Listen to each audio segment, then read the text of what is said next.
Late 1970s England, a quiet town gripped by fear. But who was the man hiding in the shadows? In the northern streets of Yorkshire, women lived in fear as nightfall came. A faceless predator was roaming, striking suddenly and vanishing into the dark. For years, the police searched, but the killer always seemed one step ahead. This wasn't just any criminal, this was the beginning of the reign of Peter Sutcliffe, later infamously named the Yorkshire Ripper.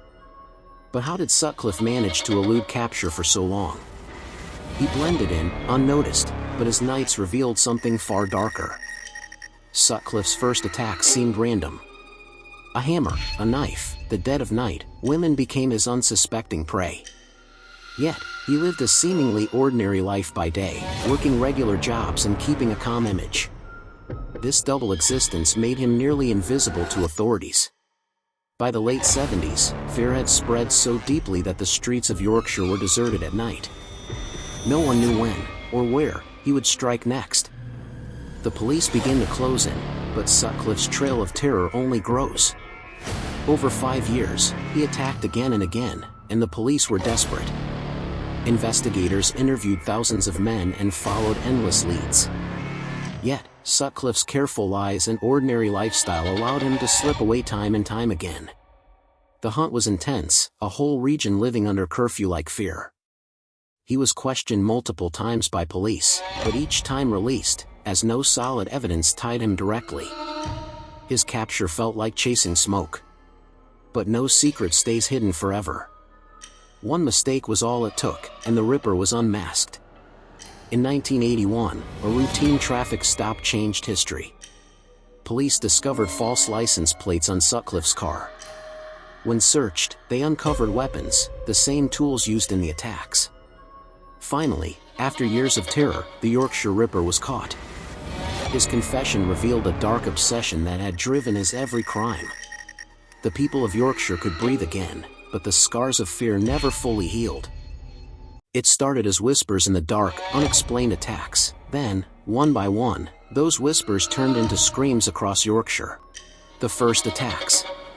Sutcliffe's earliest crimes didn't draw much attention at first. In 1969, he attacked a woman with a hammer but was interrupted and fled. Over the next few years, he assaulted several more women, leaving them with terrible injuries but alive. Some victims were too frightened to report him, while others weren't believed by police. These early strikes were dismissed as isolated crimes, but they were actually the beginning of a chilling pattern. Sutcliffe was testing himself, refining his methods, and building the confidence to kill. The escalation into murder. By 1975, Sutcliffe crossed the line from attacker to murderer. His first confirmed victim was Wilma McCann, a young mother from Leeds, found brutally killed near her home. Panic began to spread. Over the next 5 years, Sutcliffe murdered 12 more women and attempted to kill at least 7 others. His victims came from different walks of life, some were workers, others were simply in the wrong place at the wrong time. The randomness of his attacks made it impossible to predict his next move. The entire region was living in fear. Streets emptied after sunset, women walked in groups, and taxi services were overwhelmed with requests. The Yorkshire Ripper had become a shadow no one could escape. The police investigation. The police response was massive, one of the largest investigations in British history. Officers interviewed more than 250,000 people and checked millions of car registrations. Every man who matched even the slightest description was questioned. And Sutcliffe? He was interviewed by police 9 separate times. Each time, he convinced them he wasn't their man. His calm, quiet personality, steady work record, and lack of direct evidence allowed him to slip through their fingers. Adding to the chaos, police were thrown off track by a cruel hoax, letters and a tape supposedly from the killer, signed Wearside Jack. This hoax wasted years of police time, sending them north to Sunderland while Sutcliffe continued killing freely in Yorkshire. The public grew angry, women protested for better safety, and pressure on investigators mounted. But fate has a way of catching up. Hundreds of officers, thousands of interviews, yet the killer was right under their noses. The Yorkshire Ripper case became one of the largest police investigations in British history. Over the years, detectives interviewed more than 250,000 people and collected millions of car registration details. Entire police departments were consumed by the hunt. The public demanded answers as the murders kept piling up. Despite their enormous efforts, the investigation grew chaotic. Too many leads, too many suspects, and too much pressure from the media. And yet, in all that confusion, Peter Sutcliffe was interviewed not once, not twice, but 9 times by police. Each time, he calmly explained himself, gave believable answers, and was let go. His ordinary appearance, steady job, and quiet nature gave him the perfect disguise. To the outside world, he seemed harmless, but in reality, every release gave him the freedom to kill again. A voice from the shadows sent police chasing ghosts, while the real killer kept striking. As pressure mounted, investigators received an unexpected twist: letters and a cassette tape claiming to be from the Yorkshire Ripper. The messages, signed Wearside Jack, taunted the police, mocked their failures, and sent detectives searching in the wrong direction. The voice on the tape carried a Sunderland accent, and investigators became convinced their killer was from the northeast of England. For years, the hoax derailed the investigation. Officers poured countless hours and resources into chasing the fake lead while Sutcliffe continued to murder freely in Yorkshire. The public grew furious at the failures, women marched demanding safety, and the entire nation began to lose faith in the authorities. In the end, the letters and tape were proven to be nothing but a cruel trick, one that had cost precious lives. In the end, it wasn't a grand investigation, it was one simple mistake.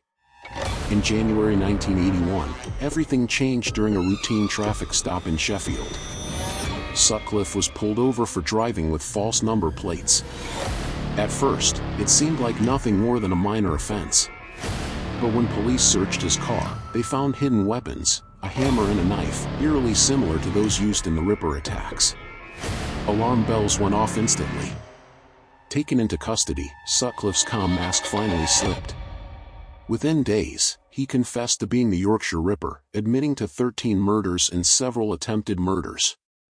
After years of fear, frustration, and failure, the truth was finally out. The man who had terrorized Yorkshire was unmasked not by the massive. The courtroom echoed with horror as justice was finally delivered. Peter Sutcliffe's trial began in May 1981 at the Old Bailey, one of Britain's most famous courts. The case drew massive public attention, with survivors, families of victims, and the press watching every word. Sutcliffe admitted to the killings but tried to argue diminished responsibility, claiming he was guided by voices. His defense team pushed for a reduced sentence, suggesting he should be sent to a psychiatric hospital instead of prison. The jury, however, rejected his claims. They found him guilty of 13 murders and 7 attempted murders. Justice bore down on him. Sutcliffe was sentenced to life imprisonment with a whole-life tariff, meaning he would never be released. The court made it clear, the man who had terrorized Yorkshire would spend the rest of his life behind bars. Even behind bars, Sutcliffe couldn't escape violence.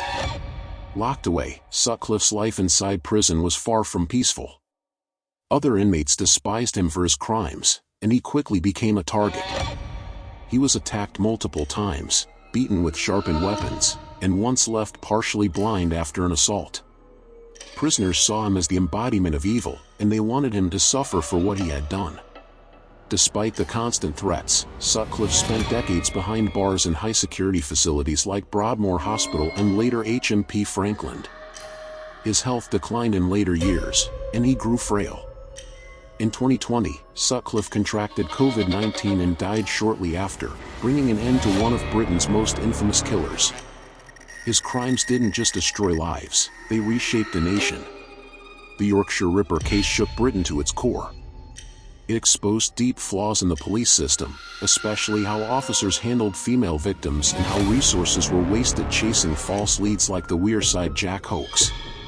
The case became a turning point in British policing, leading to major reforms in how serial investigations were conducted. Beyond policing, Sutcliffe's crimes ignited the women's rights movement across the UK. Protesters filled the streets demanding safety, accountability, and respect for victims. His actions forced society to confront uncomfortable truths about gender violence and public safety. Even decades later, his legacy remains a dark reminder of how fear can change a nation and how resilience can lead to reform. You've been watching Twisted Truths, where crimes are uncovered and justice is revealed.